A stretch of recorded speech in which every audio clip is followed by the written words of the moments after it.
Madam Speaker, Nosiviwe Mapisa Ngagula, His Excellency President Cyril Ramaphosa, His Excellency Deputy President Paul Mashatile, Cabinet colleagues, members of the Executive Committee for Finance, honorable members, the Governor of the South African Reserve Bank, the Commissioner of the South African Revenue Services, fellow South Africans. Madam Speaker, according to two prominent economists, Alberto Alsenia and Danny Rodrigues, they had this observation to say, and I quote, "A crude distinction between economics and politics would be that economics is concerned with expanding the pie, while politics is about distributing it." The point, Madam Speaker, is that the size and quality of the national pie is what informs and ultimately determines the realization of the political imperative of redistribution.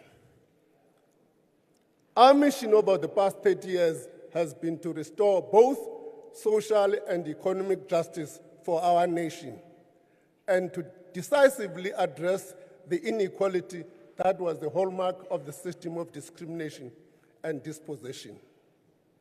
The budgets we've tabled since 1994 have been about securing the goal of growing the economy so that we can do more to address the inequalities and deprivation that still scar our society and undermine the promise of democracy.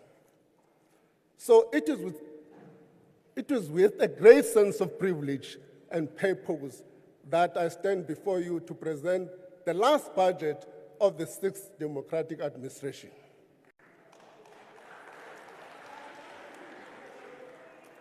Siyabuya.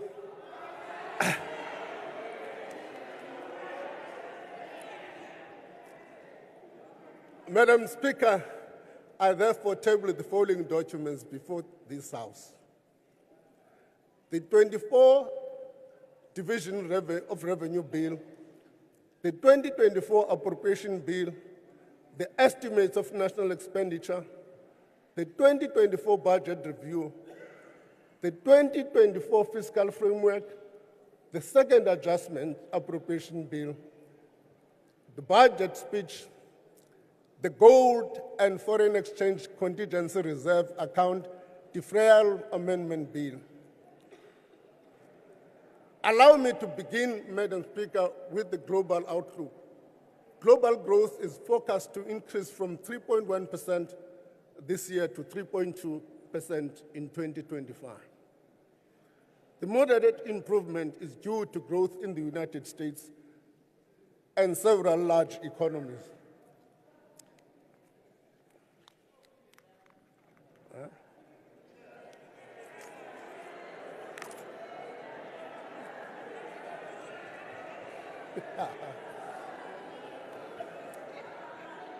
There are downside risks from potential spikes in the global oil price if the conflict in the Middle East escalates, and if growth falters in China, the country's largest trading partner.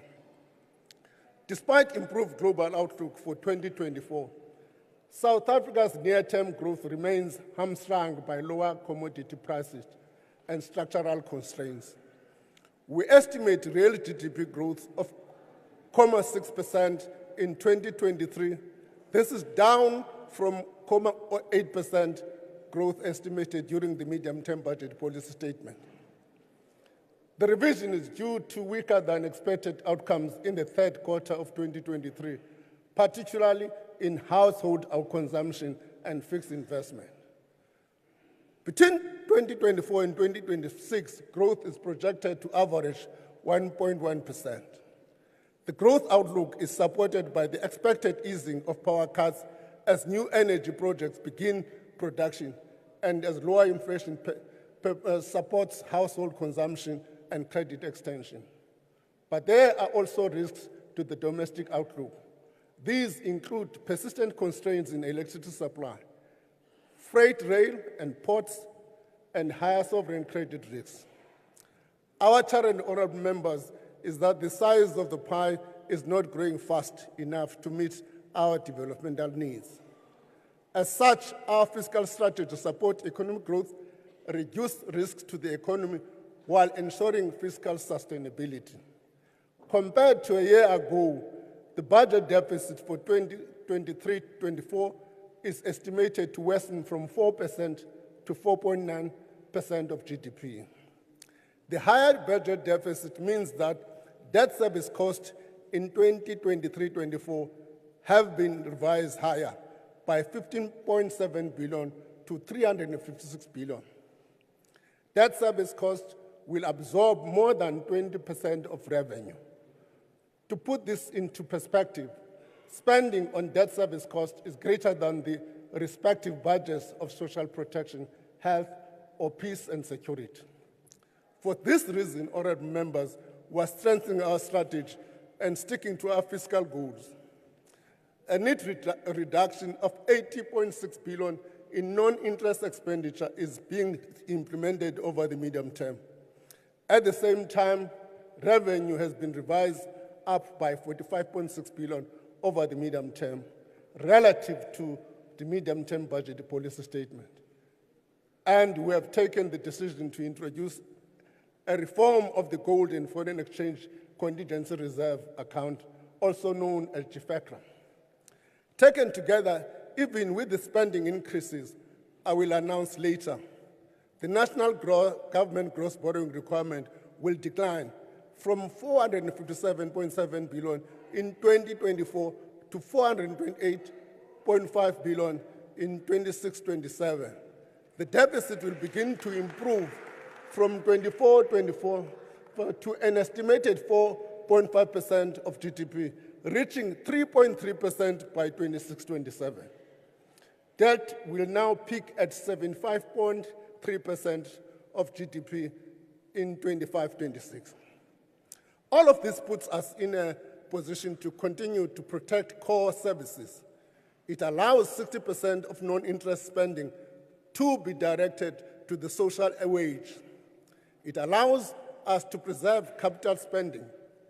Compared to the medium-term budget policy statement, we are adding 57.6 billion to pay for the salaries of teachers, nurses, doctors, among many other critical services. Madam Speaker, as I mentioned earlier, in this budget, we're announcing a reform of the GFECRA. GFECRA is an account held at the Reserve Bank that captures gains and losses on the country's foreign currency reserve transactions.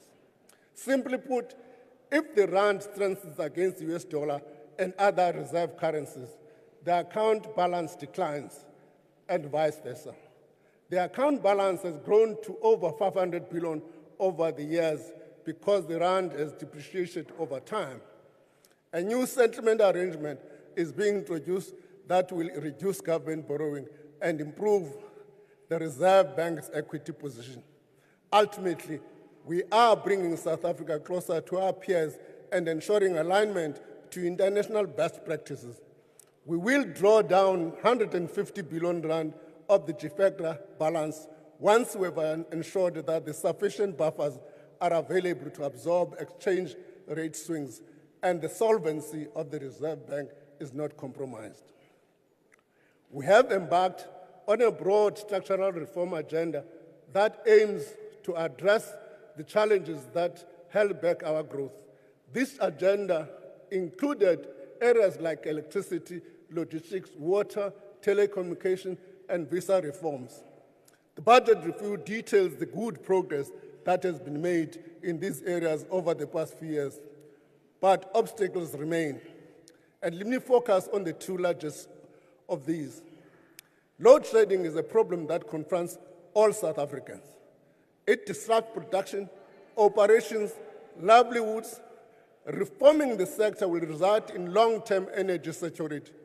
We took the necessary decision in the past 5 years, and these are beginning are bearing fruit.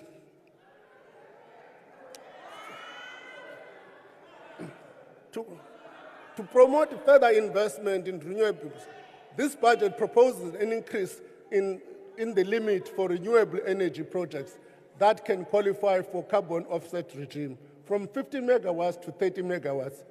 Eskom continues to be a key role player in the electricity sector, and the debt relief plan allows the entity to focus on its core business. We will release the report on the independent review of Eskom's coal-fired power stations in the coming week. The review was done to inform part of the conditions attached to the debt relief plan.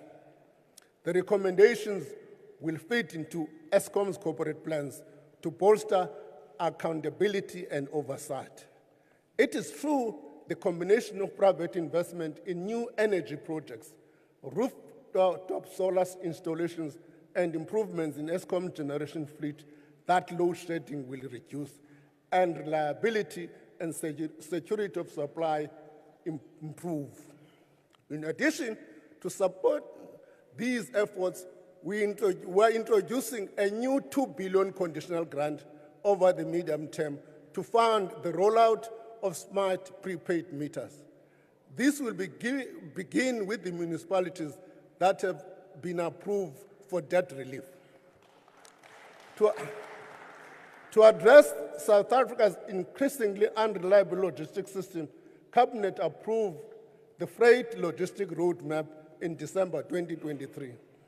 The roadmap outlines immediate steps needed to improve port equipment, locomotive availability, and network security. It also sets out a clear path for enhancing efficiencies, facilitating the introduction of competition, and leveraging financial and technical support of the private sector. In this regard, third-party access to the freight rail network will be introduced by May 2024. In ports, private partner has been secured to upgrade Pier 2 of the Durban Container Terminal. This should increase private investment in equipment, enhance technological capability, and improve operational efficiencies. Government has provided Transnet with a 47 billion guarantee facility to support the entity's recovery plan and meet its immediate debt obligation. Like Eskom, the guarantees come with conditions. These conditions require Transnet to focus on its core activities and for the entity to introduce private sector partnerships. This will improve Transnet's sustainability and support the implementation of the roadmap. Madam Speaker, I'm proud to announce that as part of this budget, we're introducing fundamental and far-reaching reforms to infrastructure financing and delivery. The reforms are to optimize the infrastructure value chain to be effective and efficient. In this way, we will strengthen the public investment management and the associated value chain. We will also attract private sector participation. In this regard, we gazetted amendments to the PPP regulatory framework on for public comments early this week, Minister Kubai. These amendments seek to reduce procedural complexity in undertaking PPPs, creating capacity to support and manage PPPs, formulate clear rules for managing unsolicited bids, and strengthening the governance of fiscal risk. We are reviewing institutional arrangements and governance for catalytic infrastructure. The intention is to create clearer mechanisms for accountability, cooperation, and coordination. We're also consolidating similar functions to reduce duplication and inefficiencies. The intention is to fast-track delivery, particularly of blended finance arrangements. We are introducing several financing instruments, such as infrastructure bonds and concessional loans. As part of this, a flow-through tax vehicle for specific infrastructure projects similar to trust and other investment vehicles is being considered. A new funding window for proposal under the new dispensation of financing instruments will be open to the public. to the public institutions shortly. What does that mean? Those who know BFI, it's a new window of BFI. Through these reforms, greater efficiency gains and infrastructure delivery will be fast-tracked. This will benefit network sectors, social infrastructure, PPPs, and blended finance projects. Madam Speaker, the National Treasury plays a crucial role in mobilizing resources, designing incentives, and influencing policy to mainstream climate change. As climate-related disasters intensify and multi-layer risk-based approach is being developed to manage the associated fiscal risk. This considers various funding instruments from grants to contingency funds, including climate change response fund, depending on the incidence and intensity of the disaster event. The National Treasury is reviewing disaster response grants to improve efficiency and create incentives for disaster planning, preparedness, and risk reduction. It is also developing a climate budget tracking framework to influence policy, planning, and budget decisions by tracking climate-related expenditure in public budgets. The support of concessional funding providers such as multilateral development banks is going a long way to support our climate adaptation, mitigation, and energy transition, and sustainability initiatives. Crowding in the private sector is necessary to manage the climate disaster funds. The government has raised $3.3 billion so far from multilateral development banks and international finance institutions to support climate change, energy, and just transition objectives. We are actively participating in climate negotiations, aligning with government advocacy for reforming multilateral finance institutions. We're also working with the 8 municipalities to adapt and mitigate the effects of climate weather-related events by providing technical assistance for climate-responsive capital projects. The electric vehicle white paper outlines our strategy to transition towards a broader energy vehicle production and consumption in South Africa.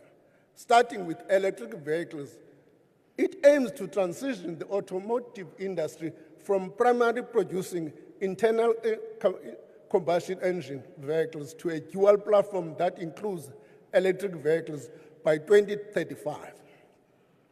To encourage the production of electric vehicles in South Africa, government will introduce an investment allowance for new investment beginning from the 1st of March 2026. This will allow producers to claim 150% of qualifying investment spending on electric and hydrogen-powered vehicles in the first year. The incentive will be implemented in addition to the existing support under the Automotive Production Development Program. Government has also reprioritized $964 million over the medium term to support transition to electric vehicles. Honorable members, the public procurement bill was expeditiously passed by the National Assembly. The amended bill has now been referred to the National Council of Provinces for concurrence. National Treasury is supporting provincial legislators as they process the bill and conduct nationwide public hearings. The bill provides for transformation measures that through set aside, pre-qualification, advancement of persons disadvantaged by unfair discrimination.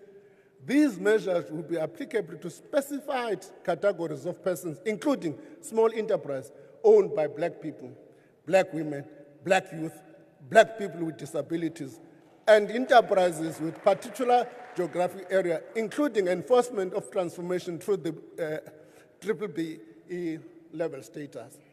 The bill also makes provision for local industrialization through designation and measures for sustainable development, labor absorption, and enterprise development, among others.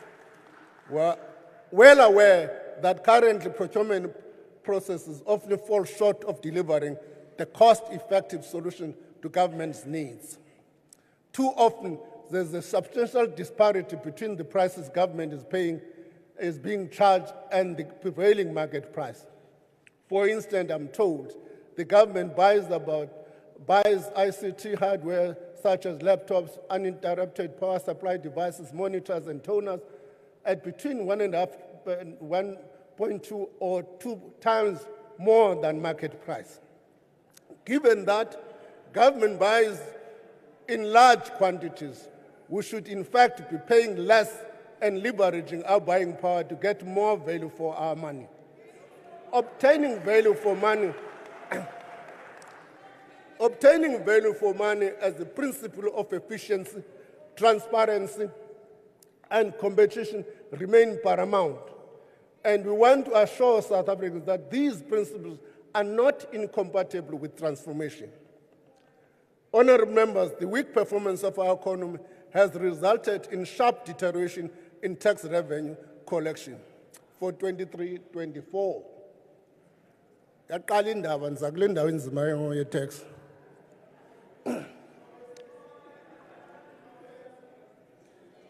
At 1.73 trillion, tax revenue for 23-24 is 56.1 billion lower than estimated in the 2023 budget. The shortfall is largely due to the decline in corporate profits and revenue for taxes on mining. Over the medium term, revenue projections are 45.6 billion higher than the 2023 medium-term budget policy estimates, which increased personal income tax and additional medium-term revenue proposals. This budget contains tax measures that will raise 15 billion in 2024-25 to alleviate immediate fiscal pressures and support faster debt stabilization. Revenue is mostly raised through personal income tax, but not adjusting tax brackets, rebates, and medical tax credits for inflation. For alcohol products, excise duties above inflation increases of between 6.7 and 7.27% for 24-25 are proposed. This means a can of beer increases by 14 cents. A can of cider and alcohol fruit beverage goes by 14 cents. A bottle of wine costs an extra 28 cents. Mthembu say safe. A bottle of fortified wine will cost an extra 47 cents. A bottle of sparkling wine will cost an extra 89 cents. Wait, a bottle of spirits, including whiskey, bafowethu, gin and vodka increases by 5.53, 5 rand 53 cents. Salimala mato.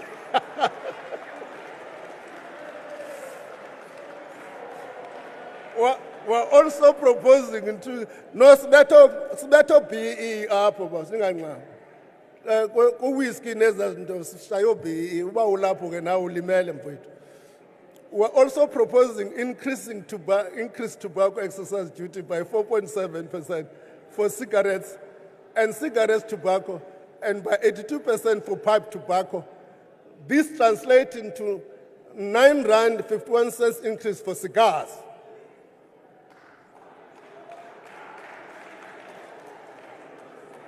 Yabona ke chubana nalimala. 97 cents increase to a pack of cigarette, and an extra 57 cents for a pipe of tobacco. Hamkhelo Mkhane from Soweto, one of the over 2,700 South Africans who sent budget tips to the minister, has a suggestion I would like to share. Kamo says, I quote, I would suggest an introduction of a tax payment for hubbly bubbly as a cigarette and other alternatives. The country has seen an increase in a number of youth smoking these products, and parents are not pleased with this at all. Close quote. I would like to say to Kamo, as a parent myself, I agree with you. I'm certain the Minister of Health also agrees.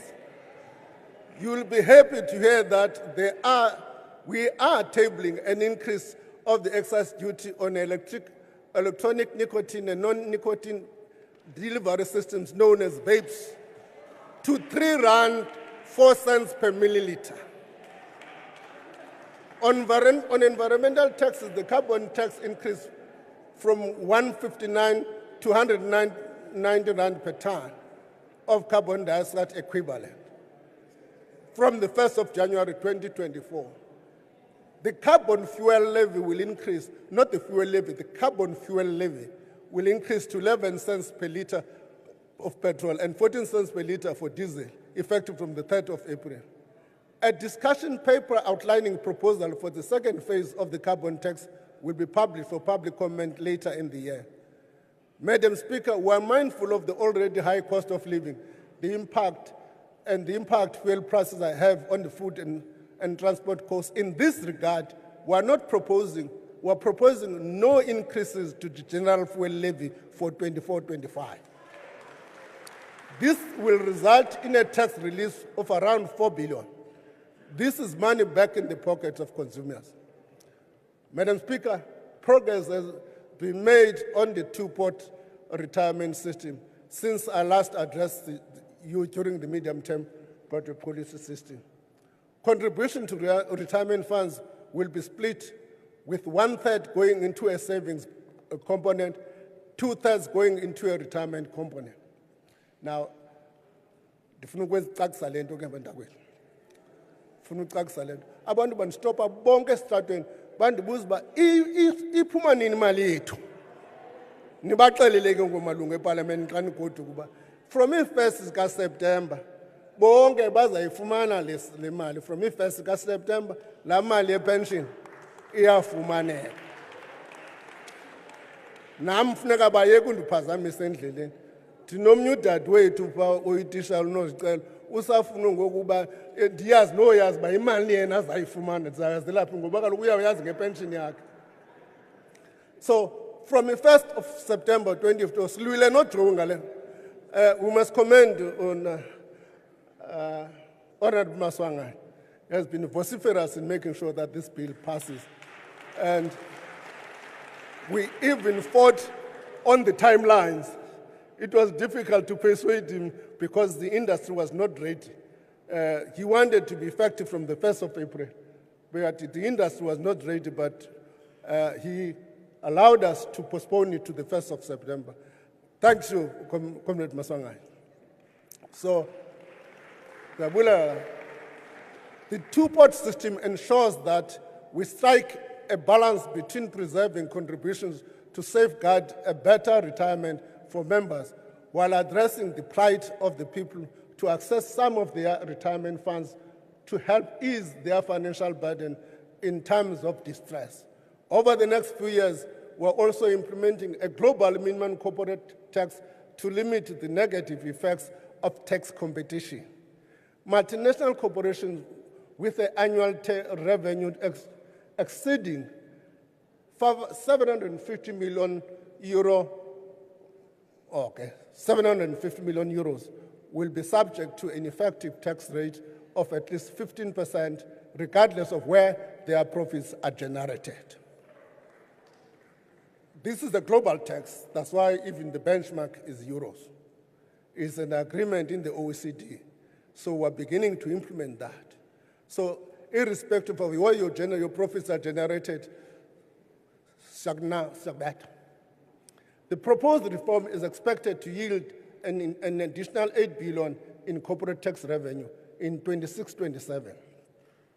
I encourage interested parties to provide comments on the draft global minimum tax bill published today. Our long-term tax policy strategies remain focused on broadening the tax base while improving tax compliance and administrative efficiency. Visible progress has been made in rebuilding and modernizing SARS. The tax authority has expanded the tax register, improved debt collections, and reduced fraudulent refunds and trade valuation. This has led to improvements in revenue collection. To address the higher levels of illicit tobacco, SARS is deploying CCTV and related technologies at licensed tobacco manufacturers. Investigations and prosecutions have resulted in 10 billion in additional assessment, of which over 4 billion has been collected from the key players in the illicit gold and tobacco industry.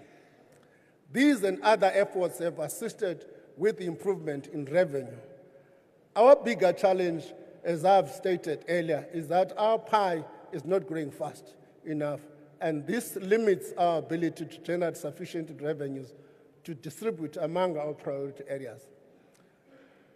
Madam Speaker, at the time of the 2023 medium-term budget policy statement, when revenue collection had performed much worse than anticipated, departments had to reprioritize spending and absorb the wage increases within their baseline. These measures were taken to protect our fiscal integrity. Equally, critical programs had to be protected. This is a practical expression of fiscal consolidation that supports delivery of core services and the social wage. Since then, we have been able to reverse some of the fiscal consolidation announced at the time of the medium-term budget policy statement. In this budget, I'm able to announce that the education sector is allocated an additional 25.7 billion for the carry-through cost of the wage increase over the medium term. At the same time, we are able to protect the budget of critical programs such as school nutrition programs, the program that provides food to pupils in almost 20,000 schools. The Early Childhood Development Grant is allocated a 1.6 billion, rising to 2 billion over the medium term. Health is allocated a total of 854 billion over the medium term. These allocations include 11.6 billion to address the 2023 wage agreement, 27 billion for infrastructure, 1.4 billion for the NHI grant over the same period. The allocation for the NHI is a demonstration of the government's commitment to this policy.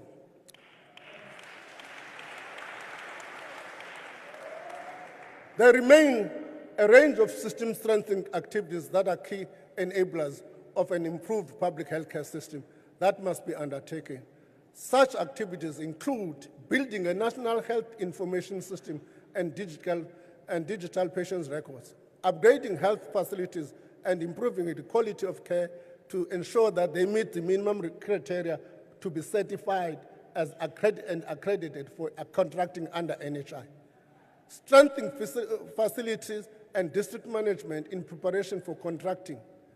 Granting semi-autonomous status for central and potential other hospitals, and developing reference prices and provider payments methods for hospitals. Many of these activities are already underway, but require further development before the NHI can be rolled out at scale. Madam Speaker, there's also been significant progress in improving access to public transport services for low-income communities. The Rail Recovery Program of the Passenger Rail Agents of South Africa is continuing with 27 corridors reopened by December 2023. This will increase the number of passengers on metro rail from 15.6 million in 2022-23 to an estimated 48.6 million by 26-27. To ensure the effective discharge of office duties during elections and its other responsibility beyond the polls, the Independent Electoral Commission is allocated 2.3 billion. The police and the defense, purely for the elections, are allocated an additional 350 million to support the elections. A further 200 million will be allocated for political party funding as political parties prepare for the general elections. Government also supports resettled farmers through land redistribution and tenure reform programs, which have been allocated 6 billion over the medium term. To keep pace with inflation and increase increased access, permanent social grants are increased. Let me just pause and say, bendihamba ngabe egudlu lethu ndithuka ngomama exhakazana elinye lindikhomba nge-walking stick. Uthe wena kakuhlukane nosinyusela nge-20 rand. So I want to assure Lagogo ukuthi mna di-generous anizomnyusela nge-20 rand. We are giving them an increase of 100 rand to the old age grant. Water, veteran, disability care and grants. This will be split in 90 rand effective from April and 10 effective from October. 50 rand increase for the foster care and 20 rand increase to the child support grant. Order. We are Order, sensitive to Order. the increase in the cost of living for nearly 19 million South Africans who are really rely on these grants to make ends meet. In this regard, we have done as much as the fiscal envelope allows. Work is currently underway to improve the COVID-19 social relief of distress grant. By April the 1st, like all other grants, these grants are starting on the 1st of April. As the President has said, that is going to be improved. Work is being done. The Minister of Social Development is publishing regulations. When we finally gazette those regulations, the new grant and the figure will be published together with those regulations.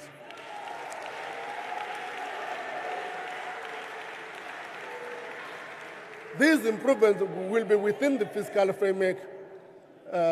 For the extension of the grant beyond 2025, we have made the point that it may have to find some revenue source for it. PAC. We have also made provision for key initiatives aimed at job creation. 61.4 billion is allocated for employment program over the medium term. 7.4 billion has been identified for the Presidential Employment Initiative. Government is also prioritizing fighting crime and corruption with a focus on enhancing law enforcement agency.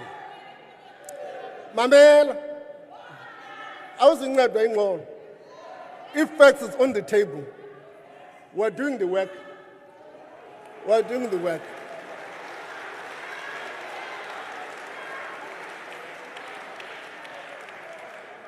As known, deliver. A total of 765 billion rand is allocated with peace and security cluster. In the coming financial year,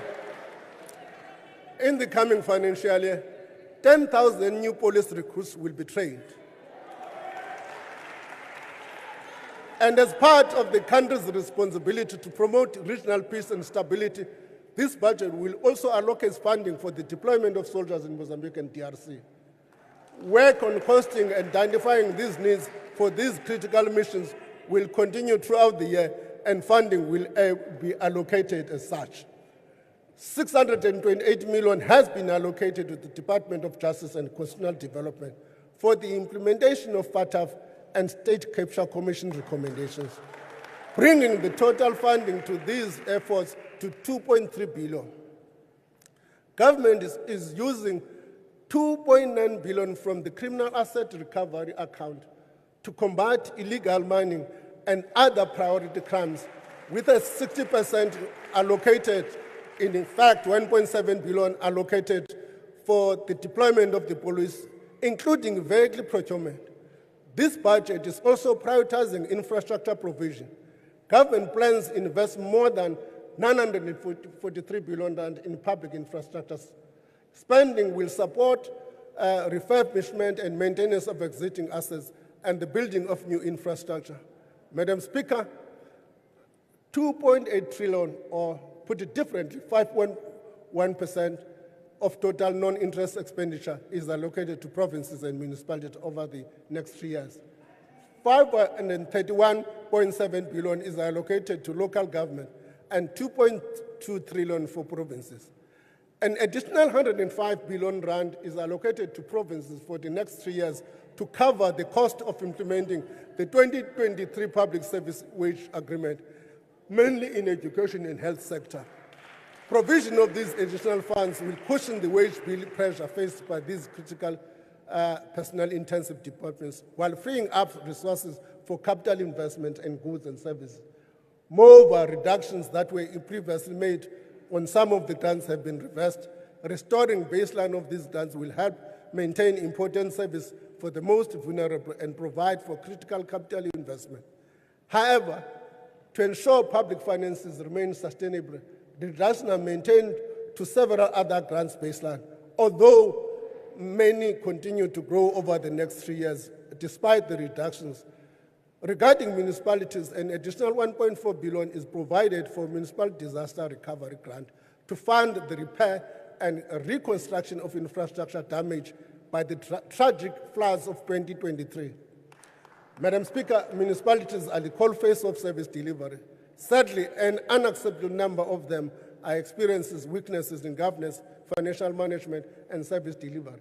To address these challenges and to transform municipalities into engines of growth, we have adopted a multi-pronged approach. It focuses on tightening budget processes, ramping up oversight, increasing the skills and capacity of municipal employees, and driving investment in maintaining and building infrastructure.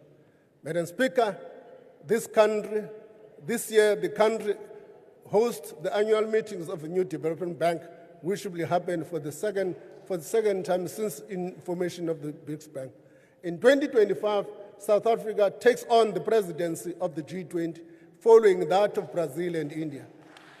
Before that, South Africa's G20 president is an opportunity for us to advance the most pressing economic and developmental and financial issues that face poor and developing countries.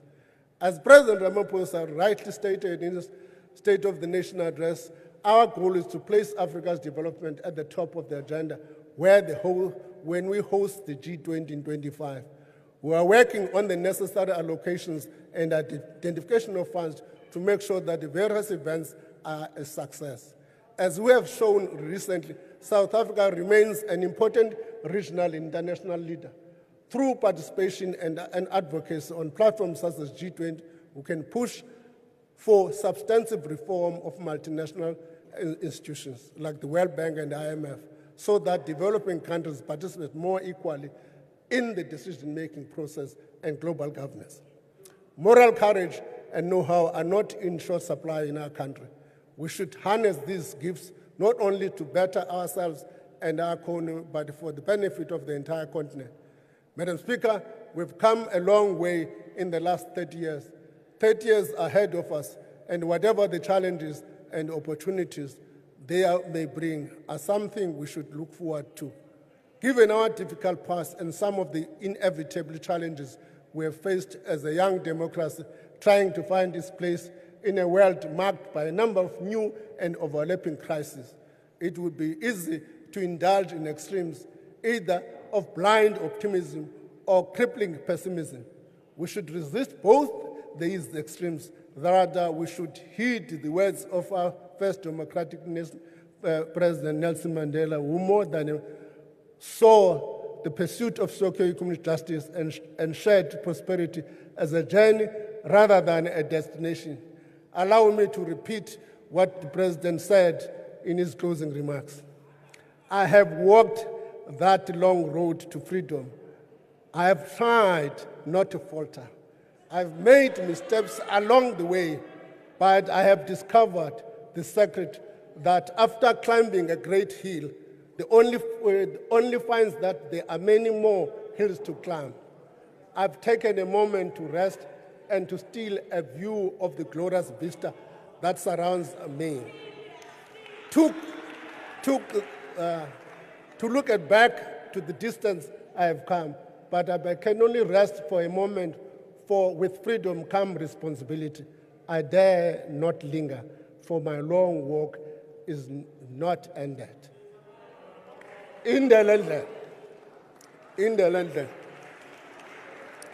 Madam Speaker, as I conclude, I want to remind South Africans that the message today should take away from this budget. Government is making the most out of its way with limited resources. We continue to support economic growth, reduce growth of government debt and the cost of debt, allocate more funds for core services, and provide the social wage. I'm grateful to the President and Deputy President for their continued support and leadership.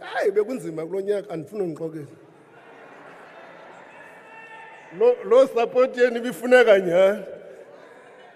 Thank you to the Deputy Minister of Finance, Dr. Masondo, and the excellent National Treasury team led by Director General Dr. Godongwana.Petrol, the majority of whom, Mr. President, are Tinswalos.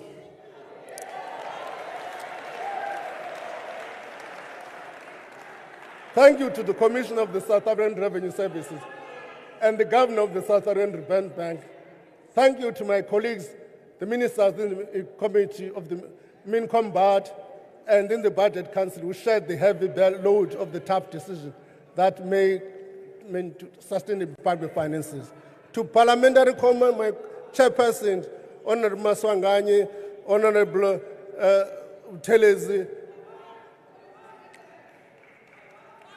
of course, and to my wife and family, your love, support, and forbearance are a daily inspiration. Lastly, thank you to you, each and every one of South Africans, and those who have been sending messages encouraging.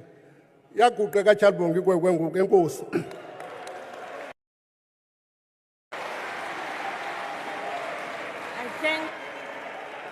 Honorable